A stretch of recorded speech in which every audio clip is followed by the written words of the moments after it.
que está en el lado derecho, perfecto. ¿Por qué se le dice tricuspidia? Tiene 3, exactamente, 1, 2, 3. Y la mitral tiene 2 válvulas, mitral y tricuspidia. La que mayor afectación tiene por la fiebre reumática es la válvula mitral, entonces es de la que vamos a hablar, ¿listo? Dentro de lo que habíamos desarrollado, la válvula mitral bien podría quedar mixta, con una estenosis o con una insuficiencia valvular.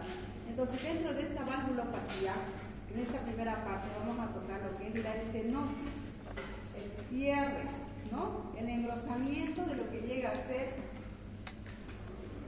bien podrían ser las comisuras, puede ser la fusión, le dice, de los tendones, el engrosamiento de esta válvula, o también podría ser la calcificación de esta válvula. Dentro de eso, entonces, vamos a definir que estenosis es el cierre incompleto, ¿no?, de la válvula mitral, ¿ya? Cierre incompleto. No se llega a cerrar, hay un engrosamiento. Puede ser, fíjense, de una medida que es esta válvula, de 4 a 6 centímetros cuadrados. Fíjense que puede haber un cierre hasta 1 centímetro. Eso es lo más severo.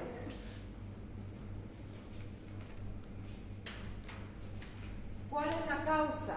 La causa principal, el 80 a 95% de la causa es la fiebre reumática. Considerando que la fiebre reumática es de origen bacteriano por el grupo beta hemolítico, el grupo A beta hemolítico, entonces es la secuela que llega a quedar. Pero también pueden haber causas hereditarias, puede haber causas de alteración de enfermedades del colágeno como el lupus, puede ser también de causas congénitas, ¿listo? Entonces, pero el 80 a 95% es por fiebre reumática. ¿Qué va a hacer? Va a empezar entonces a engrosar esta válvula, ¿listo? Considerando que esta válvula, ¿qué tipo de sangre nos está llegando a traer? ¿Qué es lo que tendría que pasar a grosso modo para que podamos entender su fisiopatología?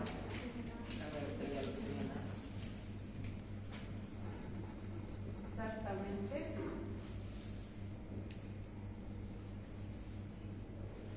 Ahí estamos con el pulmón.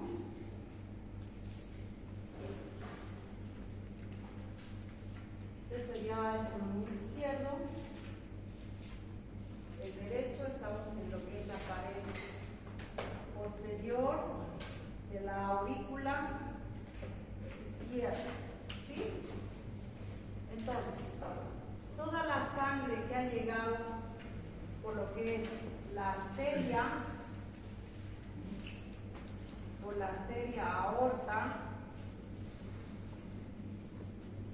hacia los pulmones, para poder ser oxigenado, ¿sí?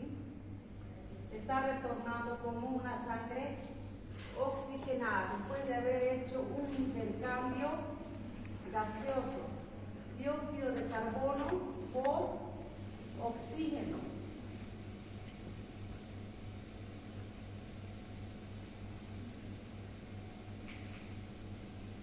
Ok, ingresa toda la sangre. Pero si esto está cerrado,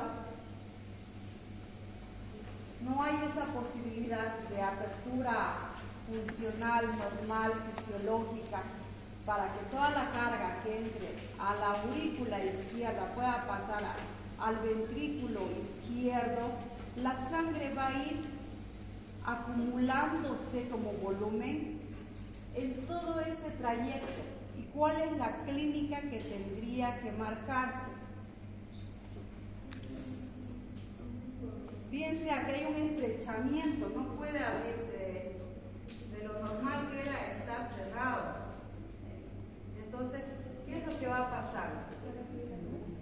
La sangre pasa con bajo flujo, el flujo está disminuido.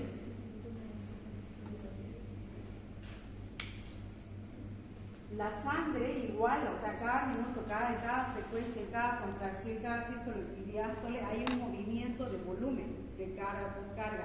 Pero si esa partecita de la válvula está estenosada y no puede abrirse en un tamaño normal de 4 a 6 centímetros, entonces la sangre va a empezar, fíjense, dentro de lo que llega a ser la anatomía normal, va a empezar a hacer congestión, va a empezar a quedar en todo el trayecto anterior. ¿Cuál es todo ese trayecto anterior de la circulación? Los pulmones, empezando que la aurícula izquierda, ¿cierto? ¿Qué va a empezar con la aurícula izquierda? Siente el pasaje chiquito y la sangre llega. ¿Qué tendría que pasar con esa aurícula izquierda? Hipertrofia, ya, dilatación, hipertrofia, porque la sangre no puede pasar. Entonces, esta aurícula izquierda, de lo que era ahí ese tamaño, va a empezar a aumentar. Eso es lo que vamos a ver en la placa, en la imagen. Tiene su capacidad, no puede hacer una total distensión y quedarse ahí los 5, 6 o 4 litros de volumen de sangre, porque pese a que sea sangre, con sus componentes no deja de ser un volumen. ¿Dónde tendría que quedarse? Fíjense, ¿de dónde está viniendo esta sangre? Del pulmón. ¿Qué va a pasar con este pulmón? Aumento de la congestión. Congestión. Entonces, como diagnóstico de complicación, ¿qué llegaría a ser? Edema agudo del pulmón. ¿Y cuál es la clínica? Si los pulmones están congestivos, ¿qué es lo que va a sentir? No hay una ventilación. Va a haber disnea. Con esa congestión, ¿será que el paciente puede echarse repito? No. Entonces, ¿qué es lo que va a haber en su clínica? Ortopnea, perfecto. Entonces, hay signos de congestión por el hecho de esa estenosis. Hace signos de una insuficiencia cardíaca derecha, sobre todo, en un 80%, pero también hace de una izquierda. Sobre todo nos interesa por la descompensación que llega a ser la insuficiencia cardíaca derecha. Si ese volumen que está llegando sigue, esto también podría dilatarse, ¿cierto? Esa sangre que ha ido hacia los pulmones, ¿de dónde venía?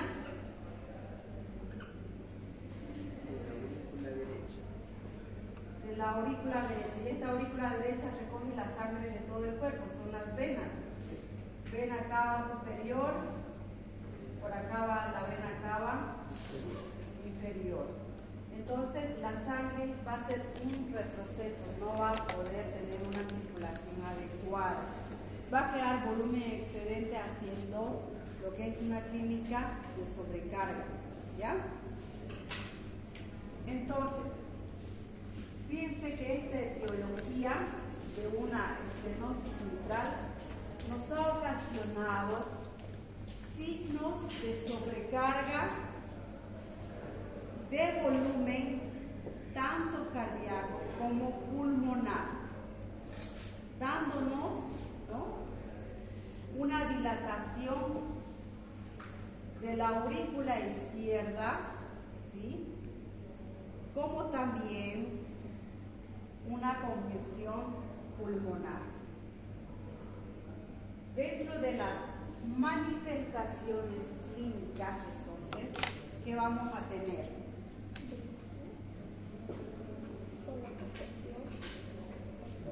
Ortopnea. Manifestaciones clínicas. Disnea.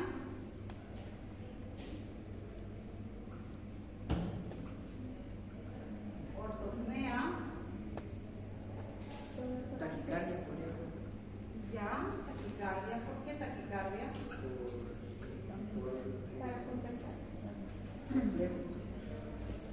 Taquicardia refleja sería por disminución del gasto que le llega al ventrículo izquierdo.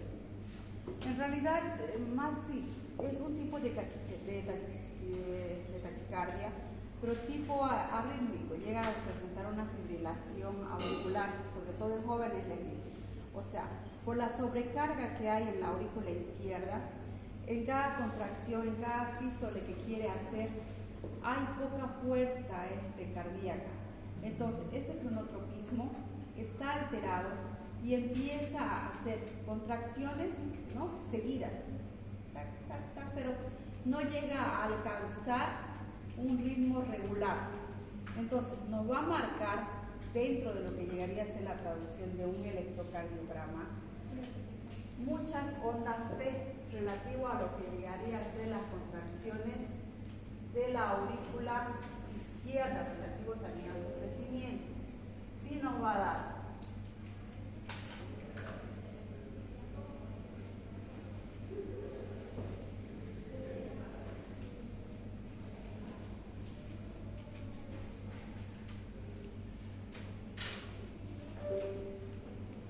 Esta mecánica está entendida, ¿no? Sí.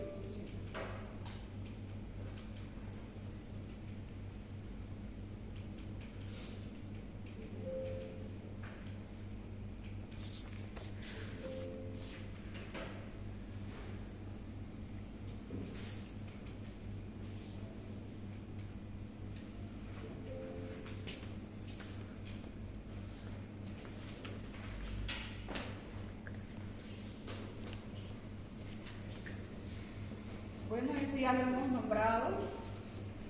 Fíjense, aquí están las válvulas, es un corte transversal. ¿Ves? Relativo a lo que llegaría a ser las válvulas bicuspidias, fíjense cómo tiene el cierre, hay un engrosamiento de las válvulas.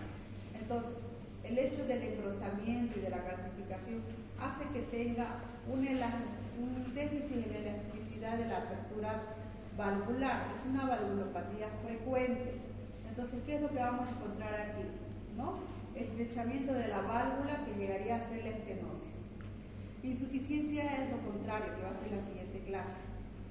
Estenosis, entonces, es el estrechamiento o cierre y se va a clasificar, entonces, de acuerdo a las medidas que estaba colocando. Puede cerrarse, fíjense, a tal extremo que necesita procedimientos quirúrgicos, recambios valvulares. Este paciente entonces tendría muchas complicaciones de tipo cardíaco, ¿no? Es la falta de la apertura completa de la válvula, por lo que se dificulta el flujo anterógrado de la sangre. O sea, no deja pasar la sangre en su flujo normal. ¿Y esto qué es lo que va a ocasionar? Ocasiona que la aurícula izquierda tenga que tener entonces alteraciones en la diástole ventricular. Dentro de la etiología, hemos nombrado entonces la más frecuente, 80 a 90, casi hasta 95%, la valvulopatía reumática. ¿De qué se trataba la válvula reumática? De la fiebre reumática. ¿Causada por qué bacteria? Ok, que es una bacteria gram positiva, ¿sí?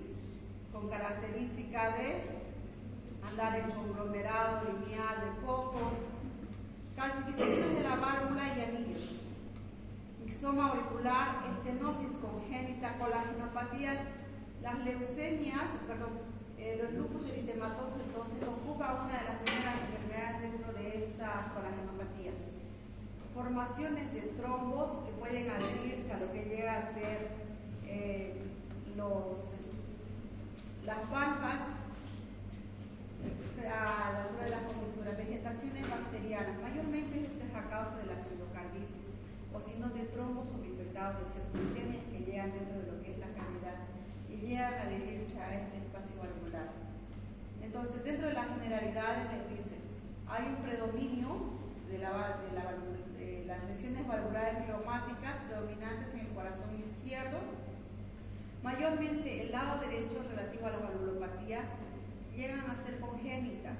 O sea, estamos hablando de lo que son las valvulopatías tipo tricuspidia, tipo aórtica, llegan a de congénitas. La valvulopatía mitral, la válvula mitral, se afecta en un 85% de los casos, ¿ya? Por eso es que la estamos tocando. Y la próxima clase es, repito, la insuficiencia de la válvula mitral. Es una enfermedad que bien alguna vez puede darse mixta como una insuficiencia, estar engrosado pero a la vez tener la dificultad de hacer cierre. En cambio, ahorita estamos hablando exclusivamente de la estrechez de esta válvula, ¿ya? Entonces, hay una inflamación, esta es una válvula normal con sus bases. Hay una inflamación recurrente, engrosamiento de las válvulas, calcificación, lo que habíamos hablado, fusión de las comisuras, engrosamiento y acortamiento de las cuerdas tendinosas, estrechamiento de la válvula, como si fuera un embudo o una boca de pez, ¿no? Chiquito. Entonces, eso no deja poder pasar una cantidad fisiológica normal. El volumen que está ingresando de lo que es la aurícula izquierda, por eso es que va reteniendo y va haciendo un proceso de congestión, tanto en lo que es el sistema pulmonar. La misma presión va a inducir a una hipertensión pulmonar, ¿no? Dentro de esta característica. Entonces, está bien recordar este proceso. Fíjense, la circulación menor, la circulación mayor. Dentro de esto nosotros recibimos todo lo que la sangre desoxigenada a través de lo que son paquetes vasculares inferiores mediante la llegada de la cava inferior a lo que llega a ser la aurícula derecha, ¿sí? Y también a esta aurícula derecha va a llegar sangre de lo que son las extremidades superiores, tanto como cabeza, mediante lo que es la vena cava superior. Toda esta sangre, mediante lo que es la arteria aórtica, va a ir a oxigenarse a los pulmones. Es la única arteria que maneja sangre desoxigenada.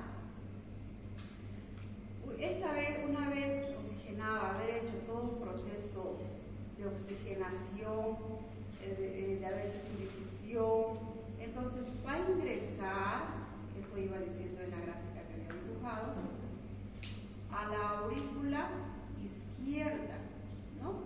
Cuando hay este proceso de un estenosis, de un cierre en esta compuerta, entonces toda la sangre va a ser un retroceso, no va a haber una buena circulación, va a empezar a retenerse con signos de congestión. El primer órgano que va a empezar a congestionarse entonces llega a ser el pulmón. Luego la sangre va a retenerse en lo que es aurícula derecha. Y por ende, también va a haber edema en extremidades inferiores. Entonces, toda la clínica, la manifestación clínica es relativo a eso. ¿Ya? Entonces, dentro de la fisiopatología, las características de lesión valvular va a provocar una obstrucción del flujo, haciendo que se disminuya el llenado del ventrículo izquierdo, Esto hace que aumente la dilatación de la aurícula izquierda.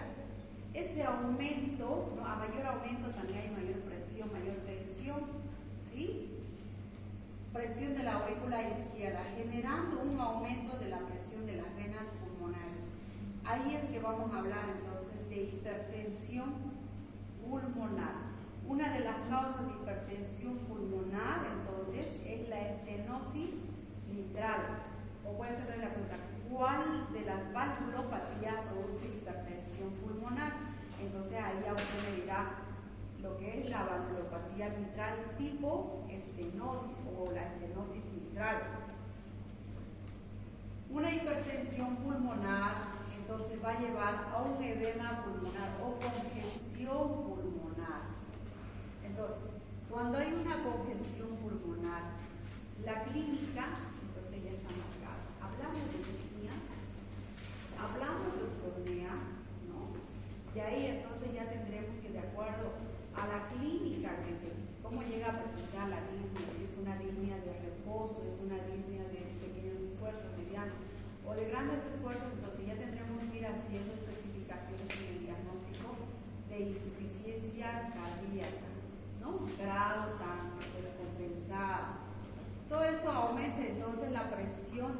dentro del corazón, produciendo una insuficiencia cardíaca derecha. Mayormente las insuficiencias cardíacas derecha, tiene la característica y la diferenciación entre la que es la izquierda, que la derecha netamente es congestiva, de volumen, de retención de volumen, ¿ya? Y en cambio la izquierda no, es lo contrario. Puede haber una insuficiencia cardíaca izquierda, tener disnea, ¿no? Tener otro tipo de clínica, pero no es en relación a ganar peso, a hacer volumen, a retención de volumen, no es. Dentro de la severidad, entonces, para considerar severidad nosotros necesitamos saber lo normal, cuánto mide esa válvula. Esa válvula llega a medir de 4 a 6 centímetros cuadrados, ¿listo? Y de ahí entonces ya empezamos a considerar una estenosis mitral severa, moderada o leve, de acuerdo a esas medidas. Y vamos razonando, ¿cómo podríamos llegar a medir esas válvulas? ¿Con qué tipo de examen de lo que más o menos ustedes ya vayan pensando? Un ecocardiograma. ¿Ya? Entonces, leve, fíjense, de 2 a 1.5. Ya una moderada estamos hablando de 1.5 a 1 y menor a 1 estamos hablando de una estenosis mitral severa. La clínica en cada una de estas, de acuerdo a la estrechez, entonces va a ser ya variable, ¿no? Un orificio pequeño va a hacer que pase menos volumen que un orificio mayor. Entonces, a mayor carga, mayor congestión, mayor clínica, mayor sintomatología y descompensación. Mayormente en la leve no hay clínica, ¿no? Mayormente son hallazgos que se llega a hacer cuando se lanzan exámenes de rutina o algún control, o por controles generales que ahora ya estamos entrando en campañas, que también la persona sana se tiene que hacer controles generales, entonces a veces hacemos esos hallazgos. La estenosis mitral moderada, generalmente de 10 a 20 años del brote inicial de la fiebre reumática. Por eso es que hemos hecho hincapié en el uso de la medicación preventiva con uso de penicilina, ¿sí? ¿Cuántos días? ¿Por qué tiempo? Cada 4 semanas. Hemos utilizado un esquema. Puede presentarse disnea de esfuerzo. A veces inicia por edema del pulmón por esfuerzo físico o fibrilación auricular con alta respuesta. En lo que es disnea de esfuerzo, hay una clasificación, la de Jones, que habla una disnea de pequeños esfuerzos, ¿sí? ¿Cuándo sería de pequeños esfuerzos? ¿O de grandes esfuerzos? De grandes esfuerzos al cambiarse la ropa. Cambiarse la ropa, peinarse, comer, hablar, ya está cansado, ¿no? Ya está cansado. Cuando son pacientes cardíacos y tienen este problema de insuficiencias, dentro de las indicaciones está hacer reposo sobre todo, que hable poco, ¿no? Pero ¿qué es lo que hacemos? Ya toda la familia, todos le hablamos al paciente, cuanto más hable es mucho mejor. No, hay indicaciones, porque este proceso también puede hacer que el paciente se agote. Relativo a la fibrilación, hay una alteración de sobrecarga en lo que es la aurícula izquierda. Dentro de lo que es un electrocardiograma, que vamos a ver más adelante, es la onza P la que va a quedar afectada, ¿ya? Dentro de la severidad o cerrada, después de 10 años del comienzo de los síntomas, aquí ha empezado a los 10-20 años, o sea que estamos hablando dentro de los 20 a 30 años después de haberse iniciado la clínica. Hay disnea de esfuerzo mínimo, ya está en reposo, ¿sí? Entonces este paciente ya necesitará apoyo de oxígeno en reposo. Frecuente octornea nocturna, disnea paroxística nocturna, aparece edema en miembros inferiores, o sea, cada vez la clínica, de acuerdo a la severidad de la estenosis, mayor clínica de congestión y de insuficiencia respiratoria. Bien, entonces, haciendo lo que es hincapié en el cuadro clínico la insuficiencia cardíaca del ventrículo derecho que le va a dar ascitis, edemas, edema pulmonar, edema de miembros inferiores. ¿Será que puede haber una hepatomegalia por congestión? Puede, claro que puede. Por eso es importante hacer un examen general, rutinario, segmentario, minucioso, porque pese a que estamos hablando de la parte cardíaca, podemos encontrarnos con una hepatomegalia, ¿no? Dolor. Aunque no crean, todavía lanzamos tomografías, estudios que ven el cirujano, el dolor abdominal. Y lo único que necesitamos son unas tabletitas de diuréticos para poder bajar la congestión. Pues estamos hablando de exámenes que le van a ir entre 400, 600 a 10 bolivianos de medicación. Por eso no podemos perder el horizonte, necesitamos hacer exámenes de cabeza a pies.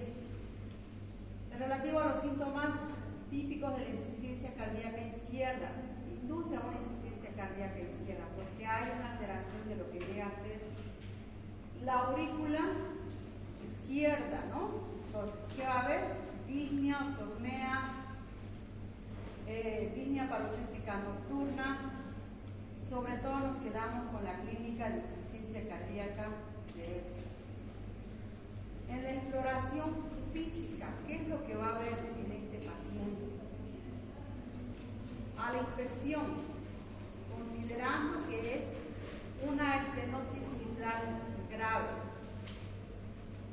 en la insuficiencia cardíaca derecha con disminución del gasto cardíaco, entonces va a haber frialdad cutánea, cianosis periférica, no está llevándose sangre oxigenada, ¿no? Se está reteniendo volumen, la sangre oxigenada está quedando. Cara con coloración roja azulada, mejilla alrededor, varios edemas, hepatomegalia, línea de reposo, taquipnea, respiración superficial por la congestión pulmonar, hay chasquidos de apertura mitral de soplo diastólico. Vamos a volver a ver ahorita. Entonces, como recordatorio para hacer un examen cardíaco, entonces es importante recordar dónde son los focos, dónde vamos a escuchar nosotros el chasquido. El chasquido es la apertura o cierre, ¿no? Relativo a lo que es el sonido de la válvula, tanto de la válvula mitral como de la válvula bicuspidia. Considerando que las otras válvulas están normales, solo estamos hablando de la estenosis mitral. En el momento de la apertura hay un sonido y también del cierre. Del cierre, ¿en qué momento se va? ¿En diástole o en sístole? Diástole, ese es el primer ruido, chasquido, ¿listo? Es el sonido que vamos a escuchar. En relación a los focos, entonces, fíjense dónde vamos a encontrar con el estetoscopio el foco mitral. ¿Qué espacio es este? Quinto espacio, a la altura de la línea medio clavicular, quinto espacio. Foco tricuspidio, estamos casi al ápex. Foco pulmonar, segundo espacio, línea medio clavicular. Y cerca a 2 centímetros, 2 de Dale me dice, el segundo espacio del costal, el foco aórtico. Entonces, no es que tiene el corazón en el lado derecho, necesitamos ver puntos específicos. Ustedes practiquen con el estetoscopio los sonidos, cuál es el que más se van a profundizar para adelante. Este sonido del foco mitral, por ejemplo, como reflejo, porque a la misma vez se cierra también la mitral, a la misma vez, ¿ya? Entonces, este sonido, esta alteración, lo vamos a escuchar con menos agudeza en el foco tricuspidio, ¿no? El cierre, el chasquido, un sonido, porque está haciendo esas válvulas por la calcificación del engrosamiento, está haciendo un sonido intenso, agudo, un tac, tac. Hace un sonido, ¿listo? Entonces necesitamos agudizar ese oído, como es un tac, tac, tac normal y con alteraciones. Vayan buscando un estetoscopio, ya les dije que no necesitan un estetoscopio de la última gama, uno sencillo, excelente, ¿listo? Pero vayan afinando oído. Dentro de la exploración, entonces, el primer ruido fuerte debido a la válvula de cierre con gran rapidez. Desaparece al haber calcificaciones. Cuando hay engrosamiento, entonces vamos a escuchar este ruido. En vez de un tac, vamos a escuchar un ruido, un chasquido. Tal cual, como se dice un chasquido, lo vamos a escuchar. ¿Ya? Entonces, ya y ahora hay tanta tecnología en YouTube. Quiero que repasen sonido. Listo, vayan ese oído, esa agudeza auditiva, afinando, ¿no? ¿Cómo es un chasquido? En primer ruido, primer tiempo de una estenosis auricular, ¿ya? Ya después ya será de una insuficiencia, después ya será de los 4 focos, en las estenosis de los 4 focos, pero ahorita necesitamos, por el predominio que hay, saber escuchar el chasquido del primer ruido de cierre de válvula de la estenosis mitral. Entonces, el ritmo de Gros 7 les dice: primer ruido intenso, sístole limpia, segundo ruido duplicado por chasquido de apertura mitral. En ambas, si se fijan, hay chasquido, en el primero y en el segundo, en el cierre y en la apertura. Segundo de retumbado de refuerzo sistólico. Vayamos practicando el cierre y la apertura. ¿Listo? Ambas son chasquidos porque está estenosado, ¿no? Está cerrado. Y de acuerdo, a más cierre, el sonido es mucho más intenso. Diagnósticos. Dentro de estos diagnósticos de apoyo, porque no le van a pedir al azar, si están sospechando algo, tiene que ir dirigido a eso. ¿Listo? No le van a pedir ahorita una resonancia, aquí no hay cultivos, tiene que ser algo dirigido al examen que estamos buscando, ¿sí? Pero ¿cuál le dice, doctor, yo no tengo muchos recursos, solo tengo unos tantos centímetros, ¿cuál me da a elegir de los 3? Vamos a ver. El electrocardiograma le dice, puede ser de utilidad en el diagnóstico del crecimiento de la aurícula izquierda, hipertrofia y sobrecarga del ventrículo derecho, y para confirmar la existencia de una fibrilación auricular. Porque por el volumen que hace, por la carga que tiene en la aurícula izquierda, el corazón quiere hacer más contracciones, pero no hace una contracción total, hace mini contracciones, es así como si estuviera haciendo una agitación, ¿listo?, del corazoncito. Cuanto más haga contracciones mínimas, no totales, ¿qué es lo que va a formar dentro de las cavidades? Puede ser un trombo. Trombo, exactamente. Porque no está llegando a una contracción total. La sangre que está quedando dentro de las cavidades hace una rémora, ¿no? La sangre tiene una viscosidad, tiene componentes de coagulación, no solo tiene componentes hemáticos de leucocitos, mastocitos, no, tiene también factores de coagulación. Cuando una sangre está retenida, ¿sí?, el factor de coagulación se activa mucho más rápido que cuando está en movimiento, en circulación. Por eso es que cuando se viaja dentro de las causas para hacer una trombosis de miembros inferiores es tener vuelos prolongados, por el hecho que está en sedentarismo, porque está quieto, inmovilizado, ¿cierto?, en un espacio, no está en movimiento. Entonces, dentro del corazón, si el corazoncito no está haciendo una contracción total, la poca sangre que está quedando está haciendo rémora, está empezando a formar coágulos. La radiografía, ¿qué nos va a ayudar la radiografía a determinar? Cardiomegalia. Es fundamental para la evaluación de la circulación con congestión pulmonar también, y es de utilidad para apreciar el tamaño de la aurícula izquierda, ventrículo derecho, tronco de la arteria pulmonar. Entonces, esto nos va a llegar a determinar si ya hay una complicación, ¿no?, y si está congestivo. Fíjense que dentro de las causas de insuficiencia respiratoria hemos hablado que no solo son de causas pulmonares o cardíacas, pueden haber varias causas. Pero apuntando a esto es necesario. Entonces, ¿qué es lo que vamos a encontrar si fuera congestivo? ¿Qué características? Ya hemos hablado de eso en edema agudo de pulmón. ¿Qué características tuviera esas placas radiográficas? Aumento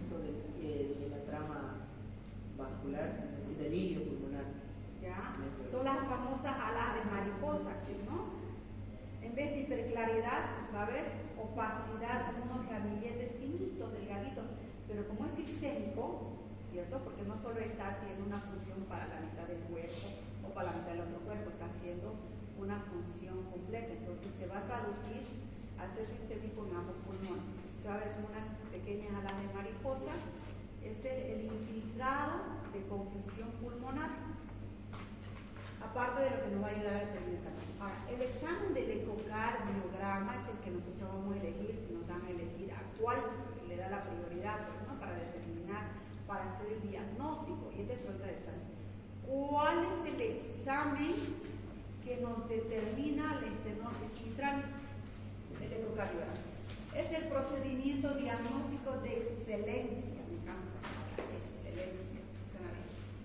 Confirma el diagnóstico con gran sensibilidad, da una buena imagen de la válvula y el aparato subvalvular, estima el área valvular, estima quiere decir que hace la medida, y su gradiente transvalvular, ¿no? Las características. Entonces, este es el examen que nos llega a determinar si hay una estenosis o no, y nos da las medidas de las paredes de las cavidades. ¿Ok? Fíjense una cardiomegalia, ¿sí? Aquí está ligeramente congestivo, la trama vascular. Tendría que verse en negrito, pues, ¿no? Translúcido, los negritos le decimos translúcido, radiopaco le decimos a los blancos, a los revés, hablamos en medicina. Ecocardiograma. Piedra angular para el diagnóstico de estenosis mitral. Permite que evaluar grado de estenosis, evalúa la posibilidad etiológica y severidad hemodinámica, lo complicado que es. Complicaciones: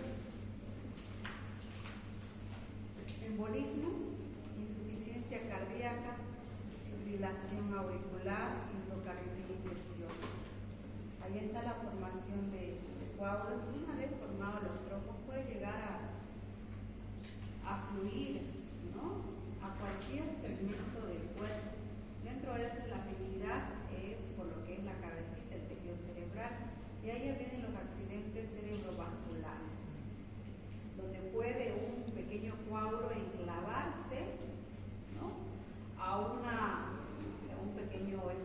pequeña arteria y hacer un infarto cerebral, ¿no? El accidente cerebrovascular isquémico, sobre todo. Entonces, toda esa área isquémica se va a traducir bien como una hemiparesia por la gravedad o una plejía. Si se llega a revertir dentro de las 48 horas, probablemente quede con mínimo secular. Pero si no se logra revertir, va a quedar con secular, pues, ¿no? Va a quedar con un hemicuerpo paralizado, con hemiparesia, o tener que andar con apoyo. Y solo de esta causa. Este es un ritmo sinusal normal, donde tenemos que la onda P, ¿qué más? U, R, S, y la onda T. Y aquí, ¿cómo estamos viendo? Estas onditas que ustedes ven, sobre todo, son las ondas P. ¿Ya? P, porque hay mayor contracción de la aurícula izquierda, ¿no? No está llegando a una cabalidad de total de ser una contracción. Vamos a ver por acá otra más. La estenosis mitral es la causa más frecuente de la fibrilación auricular en pacientes jóvenes.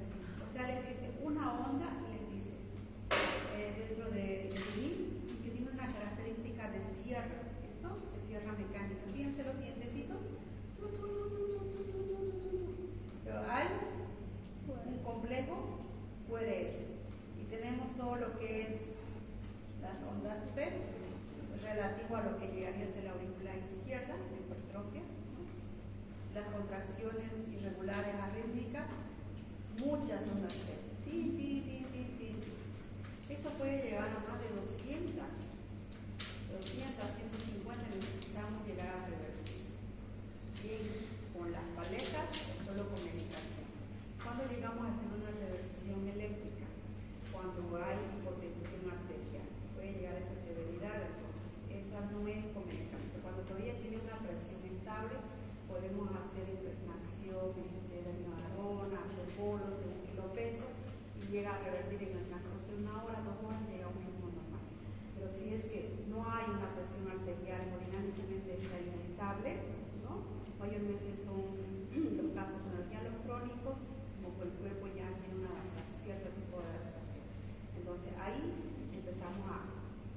que a dormir un poquito al paciente, ¿ya?